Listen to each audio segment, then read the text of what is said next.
Friends, greetings of the day. आज हम physics के one of the most famous chapters work energy power के problems को solve करेंगे। ये रहा हमारा आज का पहला प्रश्न। Consider a force F is equal to minus xi cap plus yj cap. The work done by this force in moving a particle from point A 1, 0 to B 0, 1 along the line segment is, all quantities are in SI units.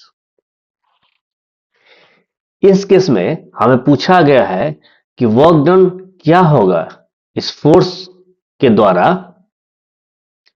जब particle को move किया गया है point A जो कि 1, 0 है, इस point से B 0, 1 पॉइंट। जब इस स्ट्रेट लाइन के अलोंग अगर पार्टिकल को मूव किया जाए तो वर्क डन क्या होगा इस फोर्स के द्वारा जब फोर्स F जो कि रहेगा माइनस एक्स आई कैप प्लस वाई जे कैप।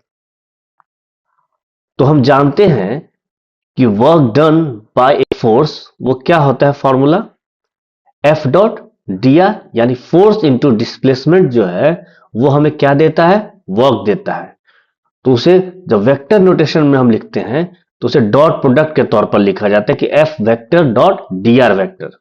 इस केस में वर्क डन बाय फोर्स क्या हो जाएगा, F क्या है हमारा फोर्स माइनस एक्स आई कैप प्लस वाई जे कैप, और हमारा डिस्प्लेसमेंट मान लेते हैं कि डी एक्स आई कैप प्लस डी वाई जे कैप है क्योंकि एक्स वाई प्लेन है।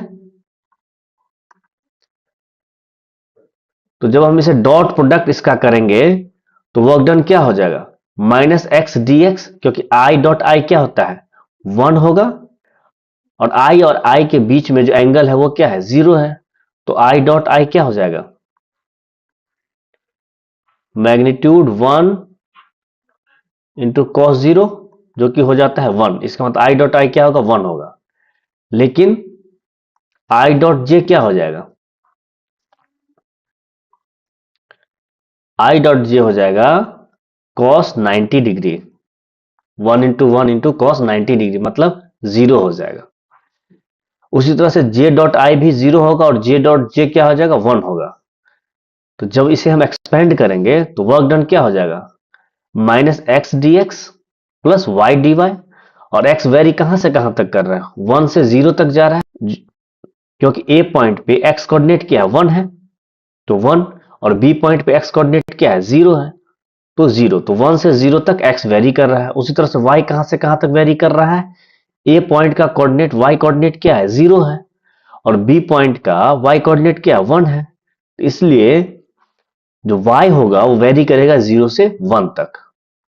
तो वर्क डन जब हम इंटीग्रेट करेंगे तो माइनस एक्स डी एक्स का इंटीग्रेशन क्या हो जाएगा, माइनस एक्स स्क्वायर बाई 2 जो कि वेरी करेगा 1 से 0। उसी तरह से y d y integration of y क्या हो जाएगा वाई स्क्वायर बाई 2 और जो वेरी करेगा 0 से 1 तक।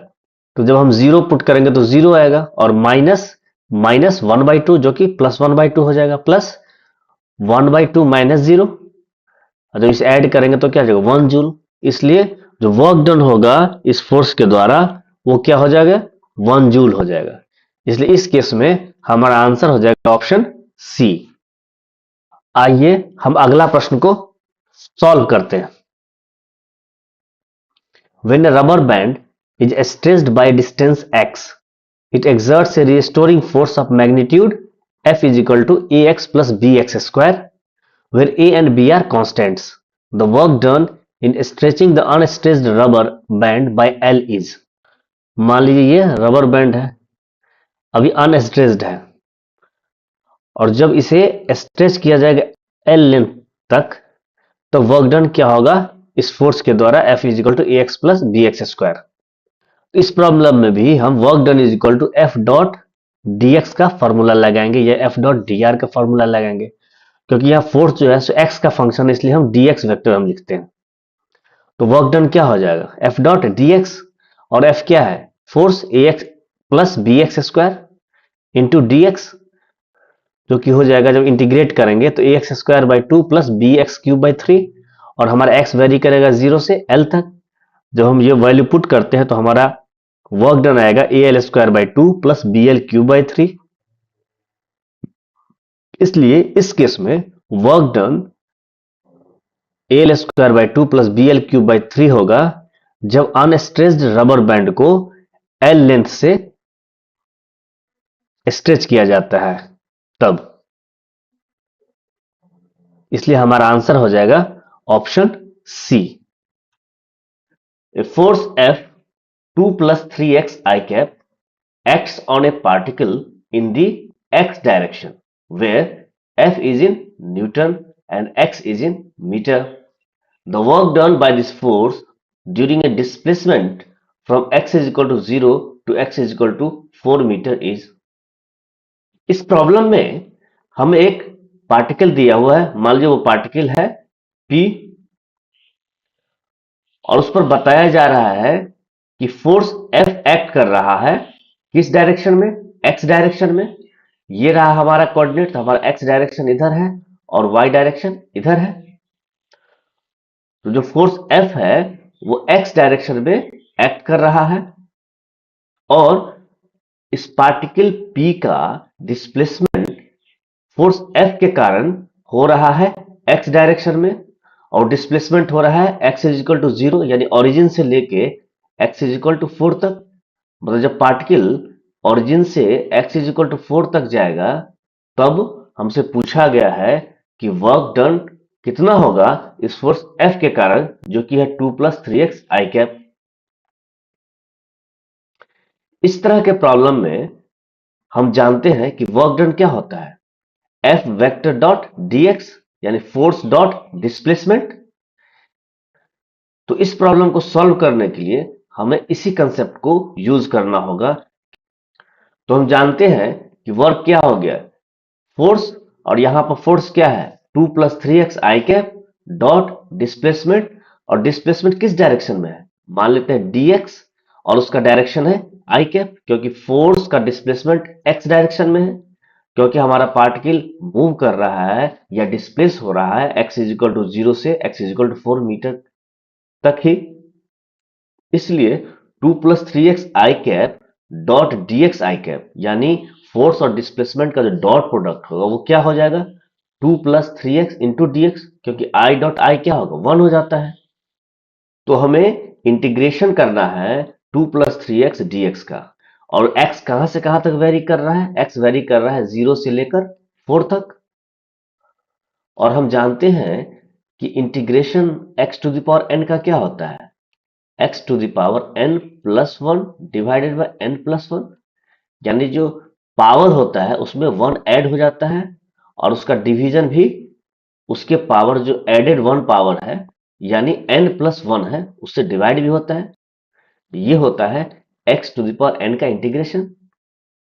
इसलिए इस केस में 2 dx क्या हो जाएगा 2x हो जाएगा, क्योंकि x 2 × 1 और 1 क्या होता है x⁴0 है ना। उसी तरह से 3x dx क्या होगा 3 × x² by 2, क्योंकि x⁴1 का इंटीग्रेशन क्या हो जाएगा x⁴2 डिवाइडेड बाय 2। और जब हम इसे सॉल्व करेंगे तो हमें आ जाएगा, पहले हम 4 पुट करेंगे इस x के जगह पर, तो 2 × 4 यानी 8 प्लस 3 × 4 स्क्वायर यानी 16 × 3 48 डिवाइडेड बाय 2 24। तो 24 प्लस 8 माइनस, और जब 0 पुट करेंगे तो ये भी 0 हो जाएगा 2 × 0 प्लस 3 × 0 है ना। तो 24 प्लस 8 कितना हो गया 32 हो गया। इसलिए इस केस में जो फोर्स F होगा उसका वर्क डन क्या होगा 32 जूल होगा, जब वह इस पार्टिकल को डिस्प्लेस करेगा x इज इक्वल टू 0 से लेके x is equal to 4 metre तक। इसलिए हमारा आंसर हो जाएगा इस केस में 32। ये रहा हमारा अगला प्रश्न।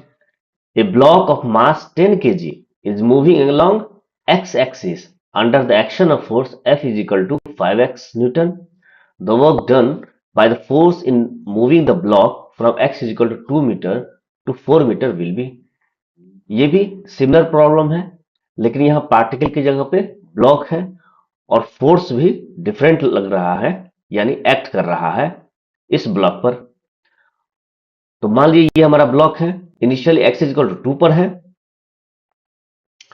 इस पर फोर्स F लग रहा है 5x न्यूटन, जो कि x एक्सिस के अलॉन्ग लग रहा है। इसका मतलब जो 5x न्यूटन है वो फोर्स क्या है, आई कैप के डायरेक्शन में एक्ट कर रहा है। और हमसे पूछा गया है कि वर्क डन क्या होगा इस फोर्स के द्वारा जब इस ब्लॉक को x इजिकल टू 2 मीटर से x इजिकल टू 4 मीटर तक इसे डिस्प्लेस किया जाए या मूव किया जाए। ये भी प्रॉब्लम सिमिलर कंसेप्ट से सॉल्व होगा, यानी work done is equal to F dot D x. अब यहां पर वर्क क्या है, फोर्स डॉट डीएक्स। फोर्स यहां पर हमें क्या दिया हुआ, 5x आई कैप डॉट डीएक्स आई कैप, क्योंकि डिस्प्लेसमेंट भी x डायरेक्शन हो रहा है इसलिए हम आई कैप दे रहे हैं।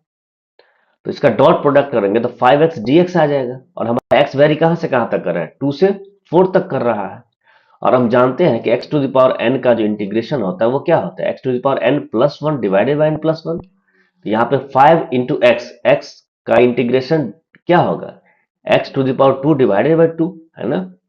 और वो x वेरी कर रहा है 2 से 4 तक। जब हम इस वैल्यू को पुट करेंगे तो 5 इंटू 4² डिवाइडेड बाई 2, यानी 5 इंटू 16 डिवाइडेड बाई 2, 80/2 यानी 40, माइनस 2 है। जब x का 2 वैल्यू पुट करेंगे तो 5 इंटू 2² डिवाइडेड बाई 2 यानी 10, जो कि हो जाएगा 30 जूल। इसलिए इस केस में जो फोर्स के द्वारा वर्क डन होगा जब इस ब्लॉक को 2 मीटर से 4 मीटर तक मूव किया जाएगा वो होगा 30 जूल। इसलिए हम इस केस में हम अपना आंसर लिखेंगे 30।